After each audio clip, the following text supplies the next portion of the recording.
The chairman of the House Foreign Affairs Committee, Republican Michael McCaul of Texas. Congressman, good morning. Thanks for having me. I have a lot to get to with you. I want to quickly ask you about what we heard from the Justice Department on Friday in regard to this massive Russian scheme to influence the upcoming election. Back in the spring, you took some heat after you said Russian propaganda had infected a good chunk of your party's base, and you blamed right-wing media. It seems like you're being vindicated here, but Donald Trump said yesterday at a rally, he seemed to dismiss all of it. I don't know what it is with poor Russia. Do you have any reason to doubt what the Justice Department and intelligence community said? Well, Russia's been trying to do this, many years. So has China, so has Iran, for that matter. And it's intensified. And I think I didn't blame anybody for it. I blame Russia for putting disinformation in the United States that does get picked up by people unwittingly in many cases. I think in this particular case, the owners of the company knew they were dealing with a Russian disinformation campaign, and if that's true, should be indicted. But it's a problem with China. They're involved in my election, just like Nikki talked about her election. Iran, under indictment there. Yeah. So, I mean, this is Russia, China, Iran, North Korea. I want to put that aside for a minute and delve into your investigation. You've been on this program a number of times over the past 3 years investigating the U.S. withdrawal from Afghanistan. Your report comes out tomorrow. Explain the timing, because it's in election season, a day before the presidential debate. Your ranking member colleague is saying that this is politically motivated and they didn't even get a copy of the report. Why is that? They're getting a copy of the report today, as is Secretary Blinken, as is the White House. Is this politics, though, in an election year? No, it's taken me 2 years to get to this point because of the obstruction. I've had to serve subpoena after subpoena, move to compel, threaten to, hold the secretary in contempt to get information like after-action reports, all these documents, testimonies that we finally got to. Why is it important right now, Margaret? Because the foreign policy is at stake. What happened after Afghanistan impacted the world. Why? Because Putin responded by invading Ukraine 2 months after Afghanistan fell. Chairman Xi, Putin made an unholy alliance in Beijing, threatening the Pacific now. And then the Ayatollah reared his ugly head in the Middle East. And we're seeing this finally, and this is really important. The Bagram prisons unleashed thousands of ISIS-K prisoners that went to the Khorasan region. 8 of those, and that's who we know about, have been detained by the FBI in the United States that got in through the southwest border. This is a failed foreign policy colliding with a failed border policy all at the same time. I think it's very relevant. Lastly, my investigation will go well after the election. Where does it go next?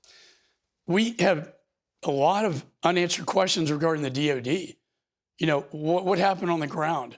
Why were these snipers left basically unprotected? Where was the surveillance equipment that was videotaping? Why don't we have one video of the suicide bomber going off? Well, there's a GoPro camera that you document that did film it, and there was a Reaper drone, I believe, that started filming 3 minutes after the explosion. But are you implying here some kind of conspiracy? I mean, you can't be saying that the Pentagon wanted... I'm not a conspiracy guy. I'm a prosecutor. This was done very methodically. I wasn't looking for press clippings.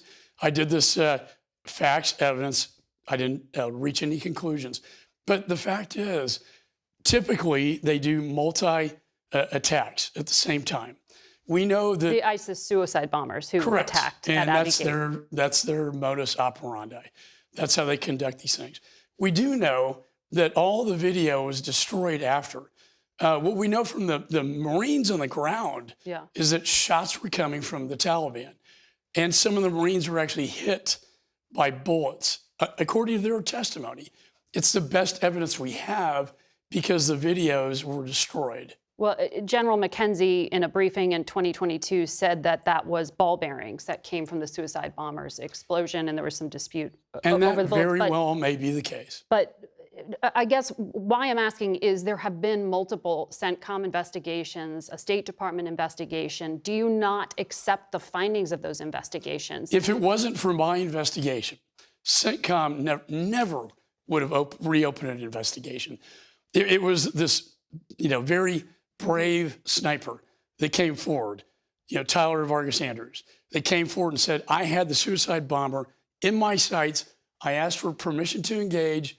Permission was denied. CENTCOM denies that happened. They denied it happened. I want to know where they got the picture. Is that a picture of the bomber at the site at HKIA? Or where do they get that picture? We just don't know. HKIA being the airport. I want to ask you, though, 11 Marines, 1 sailor and 1 soldier lost their lives at Abbey Gate when that suicide bomber detonated. On Tuesday, the Speaker of the House is presenting an award to the family members of the fallen. That's also debate day. I think you would agree all Gold Star families need to be respected in this country. More than 2,400 Americans were killed in Afghanistan, 45 combat deaths under Donald Trump. Why aren't all of them being honored? Why only these 13? Well, this was one of the deadliest days in Afghanistan. It could have been prevented if the State Department did its job by law and executed the plan of evacuation. They did not do that until the day the Taliban invaded and overran Kabul. By that time, it was too late. They left these 13 servicemen and women hanging out to dry, 170 Afghans killed, 45 service members and Afghans injured as a result of the, I'd say, moral negligence on the part of the administration allowing this to happen. I think it's totally appropriate to honor them. It was never done with the intention of it being on the same date as the debate. That was not a coordinated effort. Really? To my knowledge, it was not. General McKenzie, who was the CENTCOM commander in 2021, said the Trump-era Doha agreement was one of the worst negotiating mistakes ever made by the United States.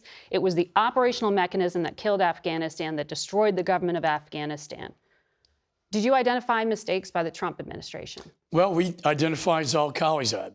The mistake here with the negotiator. With Doha was the fact that he negotiates with the Taliban and leaves out the Afghan government. Right. That was a slap in the face to them, and it was not good for morale. Having said that, the Taliban— That was the Trump policy. Yeah, and the Taliban was in violation of Doha. That's why Trump left 2,500 troops. When President Biden came into office, it was very clear, go to zero.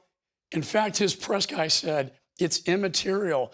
Doha agreement's immaterial to us going to zero. Yeah. We're getting the hell out of there, irrespective of conditions on the ground.